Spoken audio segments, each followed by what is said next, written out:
Hey you guys, welcome back for another week of Work It Out Wednesdays.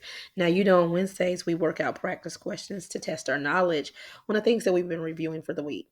So, if you missed it on yesterday, our video has been covering diabetes, just the basic foundation of type 1, type 2, and then oral therapy and insulin therapy for type 2 diabetes. Okay, have a couple of questions to test your knowledge.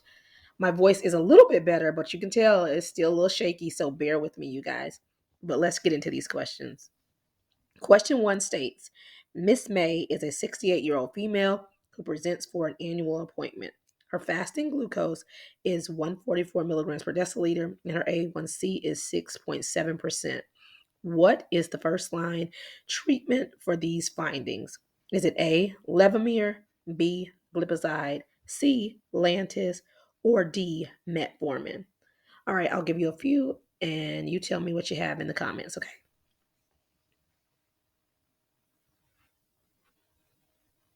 All right, you guys, as always, I tell you to read the stem of the question first so that you make sure that you are answering what they are truly asking you. So this stem states, what is the first line treatment for these findings? So here it says patient is here for her annual follow-up.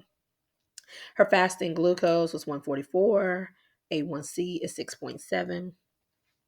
So, with these findings, we know she does need treatment, but first line therapy for someone with two of these indicators that would push a diabetic diagnosis would be D, metformin, also known as glucophage. Remembering those biguanides are our first line therapy. Also, remembering with biguanides, we want to tell that patient that they may have side effects of diarrhea, other GI symptoms, but most commonly diarrhea, but to allow 2 weeks, continue taking the medication, um, and it should resolve after those 2 weeks, okay? Again, for more information, go check out that video from yesterday. All right, question number two. Question number two states, when the nurse practitioner is considering type 2 diabetes as a diagnosis, what shows that she understands the qualifying criteria for that diagnosis? Select the best three. Is it A, an A1C greater than or equal to 6.5%? B, a fasting glucose greater than or equal to 126 milligrams per deciliter? C, a plasma glucose greater than or equal to 200 milligrams per deciliter. D, a fasting glucose greater than or equal to 150 milligrams per deciliter. Or E, plasma glucose greater than or equal to 226 milligrams per deciliter.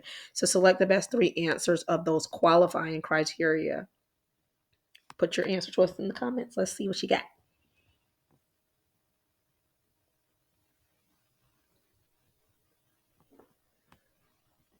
All right, you guys. So it's asking you to select the best three.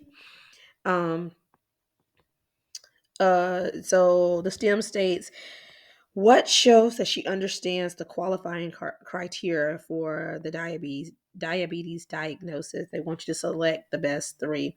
So the A1C greater than or equal to 6.5%. Yes, that's one, right? That's one identifier. Fasting glucose greater than or equal to 126 milligrams per deciliter. Yep, you should pick A. B, there's two because that's the another qualifier, the fasting glucose greater than or equal to 126. C, plasma glucose greater than or equal to 200 milligrams per deciliter. Yes, that plasma glucose, that 2 hour plasma glucose greater than or equal to 200 is your third indicator. Now, D and E, although the numbers are in that range, that's not that qualifying, meaning that initial criteria that gets them in. So the answer choices that best for this one is A, B, and C. Okay?